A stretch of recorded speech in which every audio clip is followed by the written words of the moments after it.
ये आपका तोता पेड़ पर भी बोले जा रहा है, क्या कह रहा है ये? पनौती पनौती कह रहा। अरे नहीं, देखो दो ही शब्द दो ही बार बोलेगा। हाँ। जानबूझ के कुछ नहीं होता, कराया जाता है। भारत पर कई लाख करोड़ का सट्टा लगा हुआ था और भारत के अंदर आज की तारीख में कोई भी क्रिकेट का मैच हो वो सिर्फ सट्टे से चलता है। तो अभी का बात करेंगे भैया, देश में एक सबसे ज्यादा ट्रेंडिंग मुद्दा वो चल रहा है पनौती।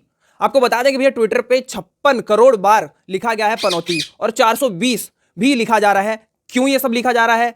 ताऊ हमारे साथ हैं, क्योंकि ट्विटर पे ये भी वायरल है और बहुत सारी चीजें हैं, वो सारी डिस्कस करते हैं। कंगना रनावत ने ऐसी ऐसी बात बोली है बिना नाम लिए राहुल गांधी को, वो भी सब डिस्कस करते हैं। पहले तो स्वागत है आपका। धन्यवाद आपका और आपके दर्शकों को ताऊ का राम राम। हाँ, 56 करोड़ बार ट्विटर पे ट्वीट वायरल हुए हैं कि भैया पनौती। कैसे देखते हैं इस चीज को?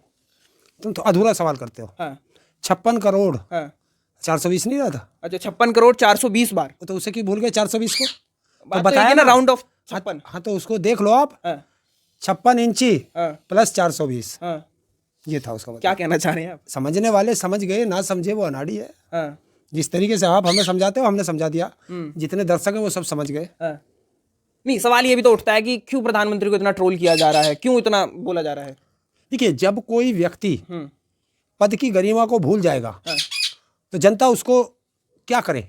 मीडिया तो चाटुकार हो गया, तो वो तो दिखाएगा नहीं आपको। तो जब मीडिया नहीं दिखाता तो जनता अपना गुस्सा सोशल मीडिया पे उतारती है, तो सोशल मीडिया पे अपना गुस्सा जाहिर कर देती है। हार जीत तो लगी रहती है, लेकिन आप एक इंसान को पूरा ऐसे बोल दे रहे हैं कि भैया वो गए इसलिए बाहर, मतलब मैच हम हार गए। ये हम नहीं बोलते, ये देश का प्रधानमंत्री अपने लिए खुद बुलवाता है। अगर चांद पर जो हमारा क्या बोलते हैं रॉकेट क्या गया था, चंद्रयान 3 गया था, तो वो क्या मोदी ने भिजवाया था? वो मोदी ने थोड़ा ही भिजवाया था। हमारे देश के वैज्ञानिकों की मेहनत थी, देश की जनता के टैक्स का पैसा लगा हुआ था उसमें। तो मोदी ने क्या उसमें कंट्रीब्यूशन था? कि कहते हैं कि मोदी ने चांद पर चंद्रयान भिजवा दिया, तो अगर भिजवा दिया तो चंद्रयान 2 जब गया था मोदी इसरो में बैठा था। जब वो वहां लैंड करने वाला था तो मोदी इसरो में पहुंच गया था उसका क्रेडिट लेने के लिए, लेकिन वो इत्तेफाक से किसी कारणवश वो फेल हो गया, नहीं उतर पाया। तो आपको क्या लगता है और कि जब वो चला गया तो मोदी देश में नहीं था और लोगों ने मैच से पहले ही कह दिया था कि अगर ये वहां पहुंचा तो इंडिया हार जाएगी। तो ऐसा थोड़े ना है कि भैया जानबूझ के हार गए हैं, या फिर आपको क्या लगता है जानबूझ के ऐसा हो गया? देखिए, जानबूझ के कुछ नहीं होता, कराया जाता है। भारत पर कई लाख करोड़ का सट्टा लगा हुआ था और भारत के अंदर आज की तारीख में कोई भी क्रिकेट का मैच हो वो सिर्फ सट्टे से चलता है। तो आप ये कह रहे हैं कि वहाँ इसलिए चलता है कि क्रिकेट में जो इनका बोर्ड है उसमें कोई प्लेयर नहीं है, सारे राजनीतिक लोग हैं और ये राजनीतिक लोग पैसे के अलावा इन्हें कुछ नहीं दिखता। इन्हें ना भारत की इज्जत दिखती, ना खिलाड़ियों की इज्जत दिखती और इन्हें सिर्फ पैसा दिखाई देता। तो वो कई लाख करोड़ रुपया जो था वो इन्हें दिखाई दे रहा था और वो मैनेज करने के लिए ये सब किया गया। ये आपका तोता पेड़ पर भी बोले जा रहा है, क्या कह रहा है ये? पनौती पनौती कह रहा। अरे नहीं, देखो दो ही शब्द दो ही बार बोलेगा। चलिए, एक चीज और सवाल उठता है यहाँ पे, धोनी को नहीं बुलाया गया यहाँ पर और पहले कपिल जो है, कपिल देव को भी नहीं बुलाया गया। उन्होंने कहा मुझे बुलाया नहीं गया, ऐसा क्यों? मतलब ये तो वो बताएंगे क्यों नहीं बुलाया उन्होंने। अगर कपिल देव जी चले जाते या धोनी चले जाते, वो वर्ल्ड कप के हीरो रहे हैं भाई, कप्तान थे उस जमाने में जब उन्होंने वर्ल्ड कप जीता, तो कैमरा उनकी तरफ फोकस करना पड़ता, तो कैमरा जीवी को कैमरा नहीं मिलता वो, तो इसलिए इनको नहीं बुलाया। अरे इस देश का एक इतना बड़ा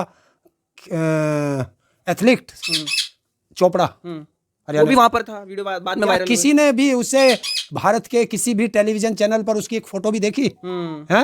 क्यों नहीं दिखाया गया?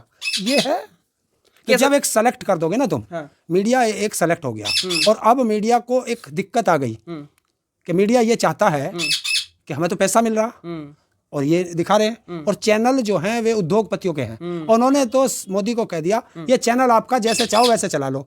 तो पहले तो व्हाट्सएप पर इनको मैसेज आता था, अब तो दिन में 2-3 बार मीडिया वाले पीएमओ में जाते हैं और पीएमओ वाले मीडिया हाउस में आते हैं, यहाँ तक हो गया। और अब दिक्कत एक आ गई, अब देखना आगे आगे देश की जनता भी अब समझ गई है कि सिर्फ इस पे तो एक ही चेहरा दिखाई देगा टीवी पे, ये अपनी बात करते दिखाई देंगे, आपको ये नहीं पता चलेगा कि विपक्ष ने क्या कहा। तो जब आप जनता को विपक्ष के बारे में पता नहीं चलेगा तो जनता क्या करे? जनता विपक्ष की रैलियों में जाना शुरू हो गई। ये जो विपक्ष की रैलियों में इतनी भीड़ बढ़ रही है, ये लाई हुई भीड़ नहीं है, ये जनता स्वयं जा रही है कि जब ये मोदी ने ये बात कही तो अब विपक्ष के नेताओं ने क्या बात कही, ये भी तो हमें पता चलना चाहिए। तो वो उसकी बात सुनने के लिए उनको वहां जाना पड़ता है। तो अब ये मीडिया को दिखाई दे गया। मीडिया अब इस घबराहट में है कि जिस तरीके से हमारी टीआरपी गिर रही है, जिस तरीके से हमारी साख गिर गई है, तो उसको कैसे संभालें, चाटुकारिता करते रहें, वरना अब तो जो देश का चौथा स्तंभ था उसका भी तमगा इनसे खत्म हो गया। अच्छा, सवाल ये भी तो पैदा होता है कि भाई आपने सबको ट्रोल कर दिया प्रधानमंत्री। एक ये सवाल इसलिए ज़रूरी है क्योंकि भैया राजस्थान चुनाव हो या फिर मध्य प्रदेश चुनाव हो, लेकिन काफ़ी दिनों से 41 मजदूर उत्तराखंड में फंसे हुए हैं, अभी तक कोई सुध नहीं लिया। चुनाव ज़रूरी है या फिर ये जो आपदा है ये कैसे देखते हैं? देखिए, इस देश के प्रधानमंत्री को चुनाव के अलावा कुछ नहीं दिखता। उसको सिर्फ दो चीज़ दिखाई देती हैं, चुनाव, कुर्सी, अडानी, बाकी कुछ नहीं। सारी जनता मर जाए। देखिए मणिपुर में क्या बुरा हाल हुआ, देश के प्रधानमंत्री नहीं बोला। देश की इंटरनेशनल बेटियां 1 महीने तक जंतर मंतर पर रही, उनको कैसे घसीटा गया, प्रधानमंत्री का एक शब्द नहीं आया। किसानों के ऊपर गाड़ियां चढ़ा के उनकी हत्या कर दी गई। 13 महीने किसान बॉर्डर पर बैठे रहे, 750 किसान शहीद हो गए, देश के प्रधानमंत्री का एक शब्द नहीं आया उनके लिए। और अभी देखना, किसी हीरोइन के कुछ हो जाए तो देश के प्रधानमंत्री का ट्वीट आ जाएगा। और वहां उत्तराखंड में जो 40-50 मजदूर सुरंग के अंदर हैं, ये कहते हैं कि देश इतना आगे बढ़ गया, 50 फुट के गहराई से हमें हफ्तों से ज्यादा हो गया, 12-13 दिन हो गए, हम अपने मजदूर नहीं निकाल पाए। ये दलाल मीडिया वहां गया नहीं, और अब जब वो निकलने के कगार पे हैं तो सारा मीडिया वहीं लगा हुआ है। और फिर ये एक चीज और दिखाएंगे कि देखो मोदी ने बचा लिया, और मोदी का एक ट्वीट तक नहीं आया उनके लिए। चलिए, एक मुद्दा और है। अभी मुठभेड़ में 5 हमारे जवान शहीद हुए हैं, तो उनकी माता को आपने देखा हो, आगरा में एक वीडियो वायरल हो रहा है, वो कह रही हैं इस तरीके से मेरा प्रदर्शन मत करो, मुझे मेरा लाल शुभम लौटा दो। 50 लाख का चेक भाजपा के कुछ लोग उन्हें देते हुए नजर आए। वीडियो आपने अगर देखा हो तो? मैंने देखा है वो। तो वो कह रही मेरी ऐसी प्रदर्शन ही मत करो, मुझे मेरा लाल लौटा दो। कैसे देखिए भाई, लाल तो कोई नहीं ला सकता। नहीं, सवाल ये पैदा होता है ना कि उधर प्रधानमंत्री भाषण दे रहे हैं। सुनिए, जिस परिवार का वो बेटा शहीद हुआ है, उस परिवार की उस क्षति को तो दुनिया की कोई ताकत पूरा नहीं कर सकती। उसके लिए तो देश शर्मिंदा है। देश शर्मिंदा है, सरकार शर्मिंदा नहीं है। सरकार नालायक है कि जो एक सहायता या सहयोग राशि के रूप में जो दिया जाता है, उसकी भी वो इस तरीके से दोनों तरफ से चेक लेके, उन्हें वो रोती हुई नहीं दिख रही, उन्हें सिर्फ कैमरा दिख रहा है, कैमरा कि हमारा फोटो खिंच जाए। तो ये प्रदर्शनी जो होती है ये दुखदाई होती है, और जनता अब समझने लगी है। सवाल ये भी तो पैदा होता है कि बोला है कि भैया आतंकवाद पे नकेल कस दिया, लेकिन हर 2 महीने बाद कुछ ना कुछ सुनने को मिल जाता है, तो कैसे देखते हैं? देखो, जब आतंकवादियों को लाते हुए तुम आदमियों को छोड़ोगे और फिर कहोगे, डीएसपी देवेंद्र सिंह जो आतंकवादियों को दिल्ली लाते हुए पकड़ा गया था, आज तक इन्हें पता है तुम्हें कहाँ है? वो जेल से बाहर है। कैसे छूट गया? 300 किलो आरडीएक्स से मेरे 40-42 जवान शहीद हुए थे पुलवामा में।